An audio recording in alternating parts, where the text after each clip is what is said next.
Mesdames et messieurs, fidèles téléspectateurs de notre émission Mon Idée, une émission que vous aimez certainement, vous qui nous suivez partout à travers le monde, parce que c'est au travers de cette émission que tout Congolais, digne fils de ce pays, donne son point de vue, donne sa pensée, donne son idée par rapport à la situation socio-politique de notre pays, mais aussi et surtout par rapport au développement que nous voulons tous dans ces pays de Patrice et Emery Lumumba. Alors, nous fêtons déjà le 63e anniversaire de notre accession à la souveraineté tant nationale qu'internationale.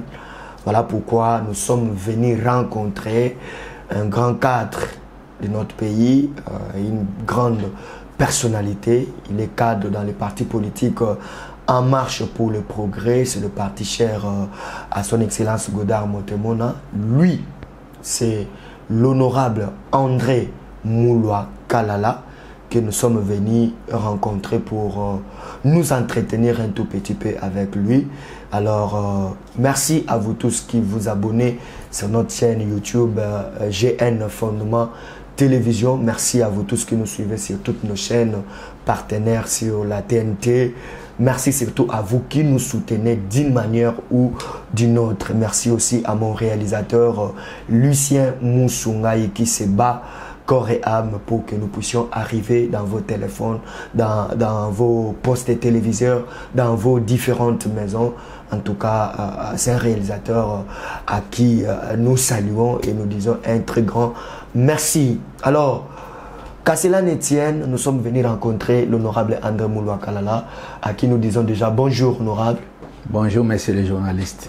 Alors, je disais tout à l'heure que nous célébrons le 63e anniversaire de notre accession à la souveraineté tant nationale qu'internationale. Bonne fête à vous. Merci et bonne fête aussi à vous, messieurs les journalistes. Alors, dans quel état fêtez-vous ce 63e anniversaire de notre accession à l'indépendance? De prime abord, je suis d'abord content, messieurs les journalistes, parce que vous vous êtes déplacés pour venir me trouver là où je suis. Et ça me fait énormément plaisir. Je ne peux que vous remercier dans vos recherches. Vous ne cessez de me chercher partout où là où je suis pour venir s'enquérir de mon idée, de ma pensée, que ce que je pense pour la journée d'aujourd'hui. Aujourd'hui, c'est une date purement historique pour notre pays. Il y a les gens que nous appelons les héros qui sont morts pour que nous accédions à l'indépendance de notre pays. Et voilà, nous totalisons 63e année de notre indépendance. De mon point de vue, je voudrais dire que le Congo est en train d'avancer. Nous allons aller dans votre pensée, honorable André Mouloua. Vous êtes un haut cadre du parti politique En Marche pour le Progrès. Nous allons parler de votre parti politique et nous allons aussi parler de vous-même en tant que Congolais d'abord et en tant que politique. Qu'est-ce que vous avez comme pensée? Alors, puisque nous sommes en train de parler de la date du 30 juin, qui est une date commémorative par rapport à notre accession à la souveraineté tant nationale qu'internationale, vous qui avez un peu traversé quelques époques par rapport à nous autres, dites-nous, cette année-là, cette date-là, du 30 juin d'abord, qu'est-ce qu'elle vous rappelle, cette date-là du 30 juin? Ça me rappelle quand j'ai fait une étude comparative pendant la période de Kasavubu, Mhm. la période du maréchal Mobutu, oui. Mobutu, Mhm. la période de Laurent Désiré Kabila, Mhm. la période de Joseph Kabila. Et aujourd'hui? Et aujourd'hui, nous sommes avec son Excellence Félix Tshisekedi Tshilombo. Dans la photo, c'est tout derrière vous déjà. Exactement. C'est lui notre président. Ok. Donc, j'ai fait marche en arrière avec Kasavubu. Le président Kasavubu, et ce sont les héros qui ont acquis l'indépendance Oui. entre les mains des Belges. Et il a commencé à gérer notre pays. Sur le plan économique, on avait une économie florissante. Tout allait mieux. Le président Kasavubu, de son départ, il a laissé le pays avec une économie d'1,5 milliard. Il est parti. Le maréchal Mobutu est entré avec l'État unitaire. Là, nous étions dans les partis uniques. Il n'y avait pas la démocratie. Avec les MPR. Avec les MPR. Il est venu, il a travaillé, il a géré le pays pendant plus de 30 ans. 32 ans. 32 ans du pouvoir. Il a laissé notre pays avec une économie chiffrée de 100 millions. 100 millions de dollars. Vous voyez, donc, les pays étaient entrés dans l'effondrement total de l'économie. Ok. Et Laurent Désiré Kabila est venu. Il a pris le pays avec une économie de 100 millions de dollars américains. Il a évolué. Je pense qu'il avait fait 3 ans. Et il a laissé le pays avec une économie qui s'est recherchée encore, mais avec 300 millions de dollars. Là, vous parlez avec des chiffres. Je rappelle à nos téléspectateurs que vous êtes un économiste. Voilà pourquoi votre discours va toujours avec les chiffres. Exactement. Voilà. Nous en sommes maintenant à l'époque de Joseph Kabila. Joseph Kabila est venu, trop jeune. Il a pris le pouvoir. Il s'est battu pour ramener la paix au Congo. Ok. Parce que le pays était déchiré. À l'est, il y avait l'RCD Goma qui gérait le pays. Oui. Du côté de Kasaï oriental, c'était les MLC qui géraient le pays.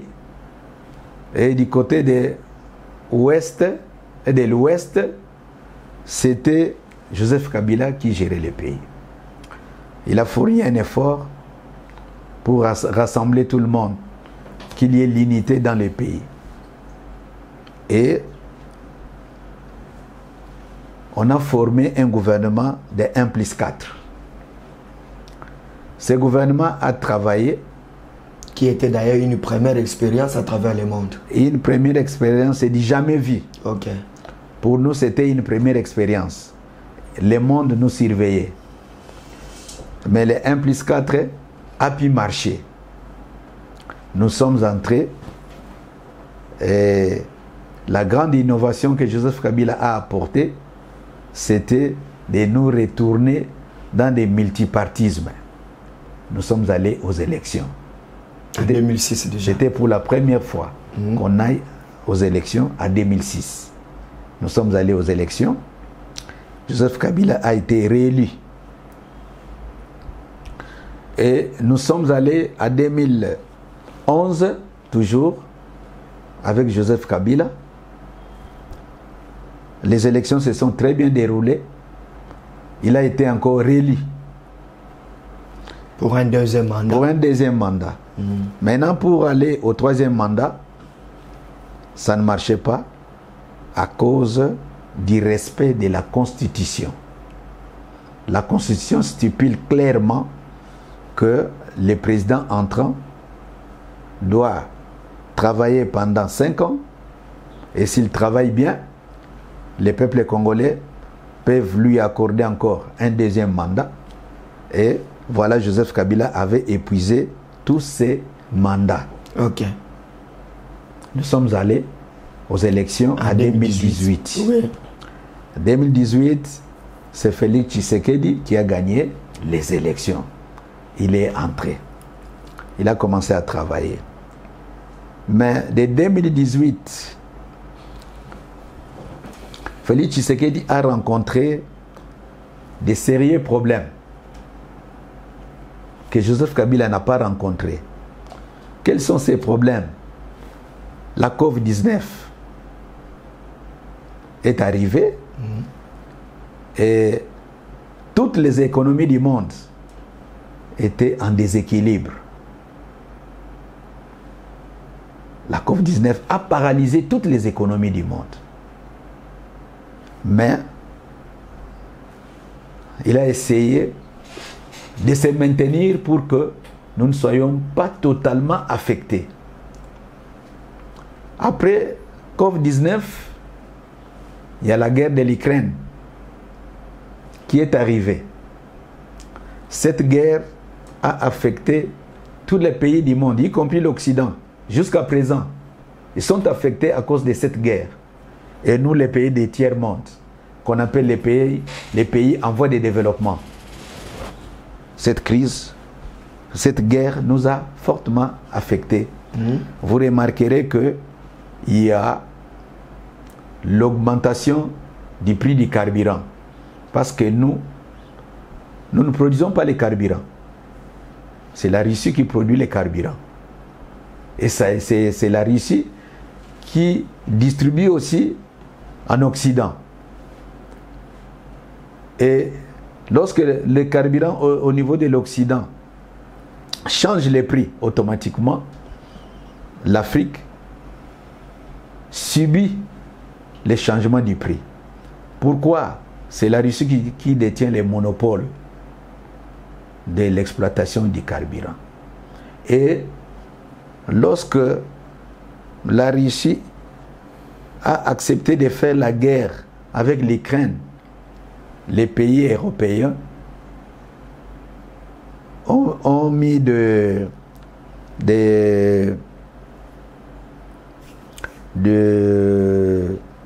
sanctions contre la Russie. Contre la Russie. La Russie, à son tour, et il dit, vous m'avez mis des sanctions économiques. Moi, à mon tour, j'augmente les prix de mon carburant. À prendre ou à laisser. Comme c'est lui qui détient les monopoles, il a augmenté les prix. Ça a affecté tous les pays européens, y compris les pays africains. Mais ça crée automatiquement l'inflation.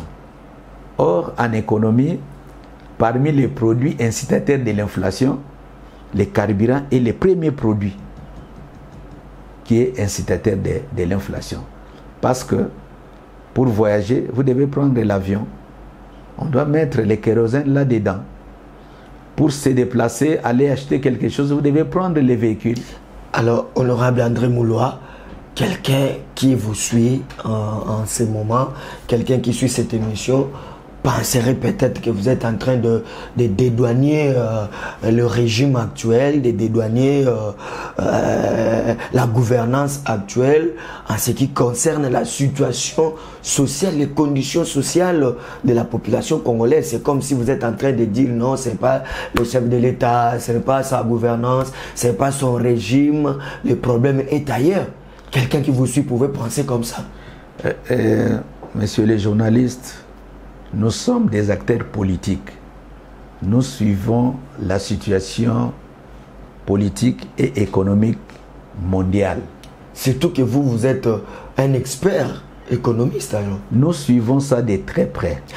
Est-ce que la guerre en Ukraine, la COVID-19, est-ce que c'est ça qui nous empêchait, par exemple, depuis Bel-Irette, de pouvoir produire localement afin que nous ne tombions pas aujourd'hui dans toutes ces crises alimentaires, dans tous ces problèmes sociaux que nous sommes en train de vivre aujourd'hui? C'est une belle question. Voilà. Une question très pertinente. Messieurs les journalistes, voyez, nous vivons maintenant dans quel contexte? Lequel d'ailleurs? Le contexte de Covid-19, de la guerre de l'Ukraine, et on nous impose la guerre à l'Est.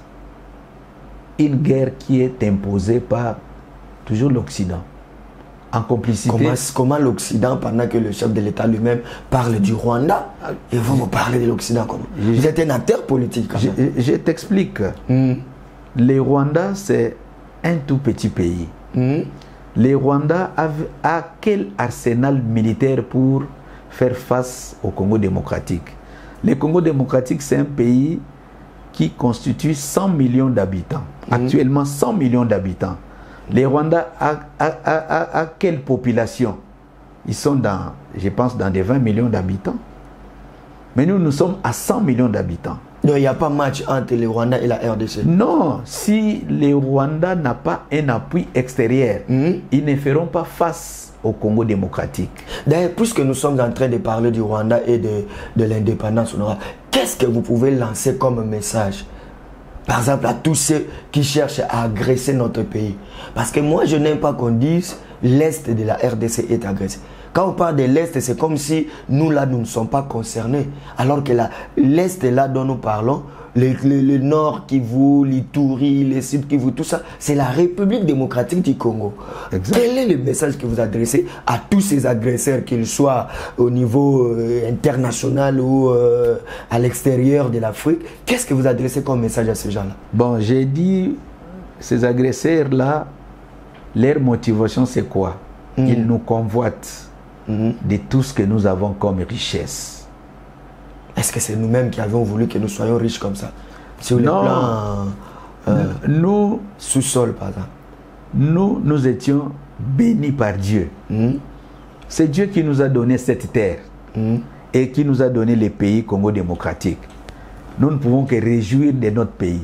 Eux, à leur tour, ils nous convoitent. C'est à nous maintenant, les acteurs politiques, de prendre des dispositions pour que ce genre de choses ne se répètent plus. Voyez. 63 ans après, honorable André Mouloua, quand quelqu'un totalise 63 ans, c'est l'âge de la sagesse, c'est l'âge de la maturité. Mais apparemment, le Congo est en train de patauger toujours après. Non, nous ne pataugeons pas. Là, par exemple, vous parlez de la situation sécuritaire. La situation sécuritaire, nous avons pris conscience. Et suivez, observez tout ce que le chef de l'État actuel est en train de faire. Son Excellence Félix Tshisekedi Tshilombo, à qui je félicite, je lui jette beaucoup de fleurs pour les efforts qu'il est en train de consentir pour réorganiser l'armée. Actuellement, je vous dis, messieurs les journalistes, avant qu'on arrive au mois de décembre, vous comprendrez que l'armée congolaise, la police congolaise a fortement changé. Et parce que le chef de l'État a mis les moyens pour que la police, l'armée se dote des matériels nécessaires pour faire face à tous ces agresseurs qui agressent notre pays. Venons-en un peu, honorable André Mouloua, à ce qui concerne la situation économique qui ne fait que, en fait, faire perdre aux Congolais leur pouvoir d'achat. Parlons un peu, par exemple, de la monnaie. Qu'est-ce qu'est devenu notre monnaie locale, le franc congolais? Si aujourd'hui, un dollar pouvait s'échanger à 2400, ailleurs d'ailleurs, c'est 2500 francs congolais. Mais je vous ai donné les indices. Les indices sont clairs. Il y a la guerre de l'Ukraine. Les carburants, nous ne produisons pas. Les carburants, c'est la Russie qui tient les monopoles. Et ça, c'est un produit incitateur de l'inflation. Vous ne pouvez pas vous échapper lorsque le carburant a augmenté les prix. Ça des indications directement sur les prix des biens de consommation. En plus de ça, la guerre de l'Est, c'est une guerre que le gouvernement est en train de faire sortir beaucoup d'argent. Les efforts de guerre. Les efforts de guerre. Pour réorganiser l'armée, soutenir l'armée et la police. Pour que nous puissions vaincre cette guerre. Donc, en quelque sorte, qu'est-ce que... Et ils ont fait? Ils ont dit, comme le Congo est en train de progresser économiquement, nous devons l'imposer une guerre pour ne pas permettre au gouvernement actuel de réaliser les projets du développement au niveau national. C'est comme ça que la guerre est venue de l'Est. Parce que c'est une guerre qui n'avait pas de raison d'être. Mais on nous les a imposées. Est-ce que c'est pour perturber un peu l'élan du développement, par exemple avec les projets du développement local 145 territoires, un projet louable qui devait faire sortir la population rurale de ce sous-développement, de cette pauvreté exagérée? Est-ce que c'est pour combattre cet élan-là du développement que cette guerre nous est imposée? Je vous rassure maintenant. Oui, vous vous assumez en tant que cadre d'un grand parti politique. Je vous rassure maintenant, ni t'était cette guerre-là, on serait aujourd'hui trop loin du point de vue développement économique. Mais qu'à cela ne tienne, aujourd'hui, avec le projet de 145 territoires, je vous dis, ça bouge. Dans toutes les régions, ça bouge. On est en train de réaliser, de construire les écoles, de construire les hôpitaux, de construire les routes. Donc, dans toutes les régions, ça bouge. Les projets de 145 territoires et ça leur dépasse. Comment nous lui avons imposé la guerre? Mais comment il réussit à mettre sur pied un grand plan de développement de 145 territoires? Renseignez-vous, messieurs les journalistes, je ne vous apprends rien. Je sais que vous êtes des grands chercheurs, vous entrez par-ci, par-là, et vous comprendrez que les projets de 145 territoires, ce n'est pas un slogan. Nous sommes dans l'émission Mon idée, où vous devez donner vos propres idées, vos pensées par rapport à la situation du pays. 63 ans après, aujourd'hui, il y a une guerre à l'Est. Honorable Mouloua, qu'est-ce qui doit être fait pour que cette guerre-là finisse? Qu'est-ce qui doit être fait pour que la République démocratique du Congo prenne l'envol qu'il faut? Et aussi, pour que le pouvoir d'achat du peuple congolais redevienne à la normale, qu'est-ce qu'il faut, honorable? Bon, dans l'entrée des jeux, oui. Nous suivons de très près. Toutes les mesures ont été prises pour que cette guerre-là de l'Est soit éradiquée. Ok. Il y a d'autres choses que nous ne pouvons pas, en tant qu'acteurs politiques, les dire ici ouvertement. À la télé surtout. À la télé, c'est que le chef de l'État est en train de faire pour éradiquer cette guerre. Mais retenez que toutes les mesures ont été prises et toutes les dispositions sont mises en place pour que, dans les jours qui viennent, la guerre de l'Est soit complètement éradiquée. Maintenant, en ce qui concerne le développement, par exemple, de notre pays, pour que nous prenions vraiment l'envol qu'il faut. Pour que nous prenions l'envol, le chef de l'État s'est focalisé dans un premier temps uniquement pour éradiquer cette guerre. Parce que, vous voyez, la somme qu'on est en train d'affecter uniquement pour l'effort de guerre, si nous prenons cette somme, une fois que la guerre est éradiquée, nous prenons la somme, on l'affecte dans les programmes du développement au niveau national. Mais ça va donner un bouffée d'oxygène. Donc, toutes les régions seront développées à la minute et la seconde, voire même, on parle de la vie chère. Mais la vie chère, il faudrait voir dans quel contexte le président est en train de tout faire pour que nous puissions quitter ces contextes de la guerre. Tout, c'est la guerre qui nous bloque. Mais honorable, je ne sais pas vraiment, vous parlez de la guerre. Ailleurs, on dit que ventre affamé n'a point d'oreille. Les Congolais souffrent quand même. Le pouvoir d'achat, aujourd'hui, ne fait que diminuer. Aujourd'hui, avoir ne fût qu'un pain dans certains ménages, c'est difficile. Aujourd'hui, on vous paye, par exemple, de ceux-là qu'on paye 300 000 francs, d'autres là 250 000 francs. En dollars, c'est combien? Quelqu'un qui vous loue une maison de 250 $ ou de 150 $, vous lui payez 250 000 francs qui ne représentent aujourd'hui que quelques 100 ou 150 $. Vraiment honorable. Est-ce que ne pensez-vous pas que en même temps on lutte contre l'insécurité, on devait aussi faire quelque chose pour améliorer les conditions de vie de la population congolaise? Vous avez suivi le ministre de l'Agriculture, José Mpanda, si je ne me trompe pas. Il y a un grand lot des intrants, des matériels agricoles qui sont arrivés uniquement pour pallier à ces problèmes. Parce qu'au niveau national, nous n'allons pas croiser les bras. Honorable. Nous devons travailler. C'est comme ça que ils ont accordé la priorité à l'agricole, à l'agriculture. Honorable, j'ai beaucoup travaillé dans le journalisme agricole. J'ai fait des émissions agriculture et développement sur la RTVA, la chaîne du pasteur Barouti. J'en connais quand même quelque chose. D'ailleurs, je vous félicite parce que récemment, je vous ai vu avec le maraîcher de site Sekomaf dans le district de Tchangou, bien sûr, à Ndjili.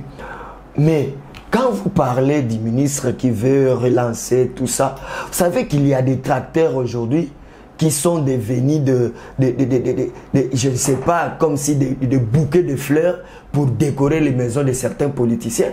Les tracteurs qui sont venus pour faire l'agriculture et nourrir la population congolaise, mais qui sont devenus aujourd'hui de propriété privée de certains politiciens. Est-ce que ça ne sera pas le cas avec ces lots-là de matériel dont vous parlez aujourd'hui? Il y a un nouveau programme qui vient d'être lancé. Attendez que les matériels arrivent. Les matériels sont arrivés.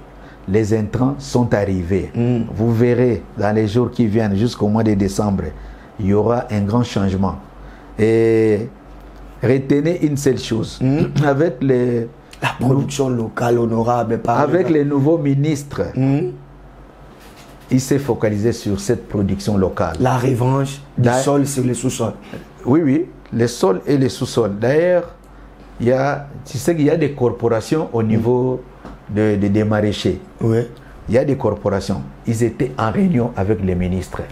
Parce que ce qui est arrivé, on doit les affecter directement dans ces corporations pour qu'il y ait des effets positifs sur les marchés. C'est ça. C'est ce qu'ils ont. Donc, quand vous parlez des effets positifs sur les marchés, ça veut dire que bientôt là, les marchés seront inondés de produits agricoles qui sont nos propres productions. Nos propres productions, ils vont produire. Et quand vous étiez allé chez les maraîchers là, c'était seulement pour des besoins électoraux, pour des besoins politiciens, ou bien c'était vraiment pour conscientiser les maraîchers en ce qu'ils continuent à produire et nourrir la population quinoise ou la population congolaise? Mais c'est les journalistes, sans vous mentir, ces maraîchers-là, les maraîchers, ici nous les appelons les maraîchers, mais moi je les appelle, c'est des entreprises. Ok. Des entreprises, mais des entreprises agricoles. Ils sont bien structurés. Je suis arrivé, c'était uniquement pour les conscientiser, leur démontrer qu'ils ont de la valeur. Ils constituent une grande force. C'est eux qui nourrissent la capitale. Alors, ils ne peuvent pas se déconsidérer. Ils ont de la valeur. C'est comme ça que je suis descendu pour leur dire, avec vous, avec les moyens des bords, nous devons vous appuyer pour que vous alliez de l'avant et vous continuez à nourrir la capitale. Et ils avaient accepté. Nous sommes dans l'accompagnement avec ces maraîchers. Honorable, nous sommes dans l'accompagnement pour la production locale. Ça, c'est une bonne chose. Alors, parlons-en un peu de votre parti politique et de vous-même. parce que la réalisation nous fait déjà signe que bientôt là, nous devons atterrir. Alors, parlons-en, En marche pour le progrès. Quelle est la vision que vous poursuivez? En marche. Aujourd'hui, nous en sommes déjà à plus de 600 partis politiques. Et les vôtres encore. Quelle est la vision même? En marche pour le progrès, la vision est claire. Oui. En marche pour les progrès. Voilà. Nous, notre vision, c'est la vision de notre autorité morale, Godard Motemona. L'excellence prône le progrès. C'est comme ça que nous, tous les députés nationaux, tout comme provinciaux de En marche pour le progrès, nous prônons le progrès. Nous voulons apporter les changements. Nous voulons apporter un nouveau souffle aux Congolais, un nouveau vent, pour que les Congolais, en adhérant dans notre parti, ils verront notre programme qui sortira bientôt, pour que les Congolais trouvent quand même quelque chose de bien qui peut leur apporter un changement dans le pays. Et vous-même, vous êtes un haut cadre dans ce parti. Vous comptez aussi être parmi ceux-là qui vont représenter la population congolaise à l'hémicycle de l'Assemblée nationale. Vous êtes déjà dans quel district? Dans les districts de Tchangou. Mais à Tchangou, là-bas, vous n'avez pas peur? Non, à Tchangou, c'est ma circonscription. Je suis comme un poisson dans l'eau. Oui, oui. Vous n'avez pas peur? Je n'ai pas peur parce que j'ai déjà des réalisations à Tchangou. Des réalisations? Quand vous arrivez à Tchangou, au niveau de Sainte-Thérèse, vous trouverez l'école Sadisana. Nous formons des chauffeurs. Nous formons des couturières. Nous formons des esthéticiennes. Nous formons des informaticiens. Vous voyez un peu comment nous encadrons la jeunesse avec nos moyens de bord. C'est déjà quelque chose de consistant. On vous voit dans les églises, soutenir les églises, tout ça. Je suis là. Et comme on venait de le dire, chez les maraîchers, chez les pasteurs, pour soutenir les églises, reconstruire même certaines églises. Tout ça, vous le faites seulement en tant que politique. Je l'ai fait pour qu'ils savent que nous ne venons pas uniquement pour qu'ils nous donnent les voix, mais nous les accompagnons pour qu'eux aussi aillent de l'avant. C'est dans ce cadre-là. Honorable André Mouloua, économiste de notre pays, homme politique et aussi entrepreneur. Aujourd'hui, nous avons eu l'honneur de vous recevoir au cours de cette émission Mon Idée, la grande émission qui est suivie partout à travers le monde. D'ailleurs, nous profitons de cette occasion pour saluer un grand notable, papa Nestor Nganga, Nganes comme on l'appelle, donc qui nous suit depuis la France où il est maintenant. Beaucoup de gens, beaucoup de personnes vous ont suivi, même au niveau de la présidence de la République et partout en RDC. Qu'est-ce que les Congolais qui vous suivent en ce moment peuvent retenir de tout ce que vous venez de dire, en commençant par l'indépendance, l'économie de notre pays, la politique, le social? Qu'est-ce que les Congolais peuvent vous suivre? La caméra est devant vous. J'ai dit aux Congolais, premièrement, d'aimer leur pays, d'avoir vraiment l'amour du pays et l'unité sociale. L'unité de tous les Congolais, que nous soyons unis pour que nous puissions vaincre les ennemis qui sont en train de convoiter notre pays. Et puis, de soutenir les chefs de l'État. Vous savez, comme je l'ai expliqué tout à l'heure, Kasavubu avait laissé l'économie avec 1,5 milliard. Fachi, quand il a pris, il a eu l'économie à 3,5 milliards. Mais dans 3 ans, il est allé à 16 milliards. Vous voyez? Donc il y a de l'espoir. Le pays est dans une bonne voie. Nous devons soutenir notre chef de l'État pour qu'il fasse encore plus que ça. C'est ça le message que je peux leur donner. Honorable André Mouloua, merci beaucoup d'avoir répondu à notre invitation. Merci beaucoup. C'est moi qui vous remercie, messieurs les journalistes, de tout ce que vous êtes en train de faire pour me chercher, me localiser par-ci, par-là. Vraiment, je vous encourage. Merci beaucoup, messieurs les journalistes. Merci à vous tous qui avez suivi cette grande émission Mon Idée. Une émission réalisée par notre maison de presse qui est Fondement Presse. C'était un honneur pour nous, un plaisir de recevoir pour vous l'honorable André Mouloua Kalala, économiste de son état, entrepreneur, mais aussi un haut cadre du parti politique En Marche pour le Progrès. Vous avez suivi ses idées, vous avez suivi sa pensée ainsi que ses analyses. À vous aussi d'analyser tout ce qu'il venait de dire ici au cours de cette grande émission. Vous aussi qui voulez venir vous entretenir avec nous, les numéros sont affichés. Appelez-nous, entrez en contact avec nous. Nous allons voir à quelle mesure nous pouvons réaliser, tourner une émission avec vous. Voilà, nous saluons tous ceux qui nous font confiance, vous surtout qui vous abonnez sur notre chaîne. Nous saluons tous les grands notables quinois, congolais, toutes les autorités congolaises. Battez-vous pour améliorer les conditions de vie parce que le Congo est nôtre. C'est le seul héritage que nos aïeux nous ont légué. Nous devons aussi faire en sorte que nous puissions léguer à nos générations futures un État uni, un État prospère. Merci à De Gaulle qui nous a assistés. Merci à mon réalisateur Lucien Moussoungaï ainsi que à toute notre équipe. Que Dieu bénisse la République démocratique du Congo. Nous allons nous retrouver prochainement. Merci.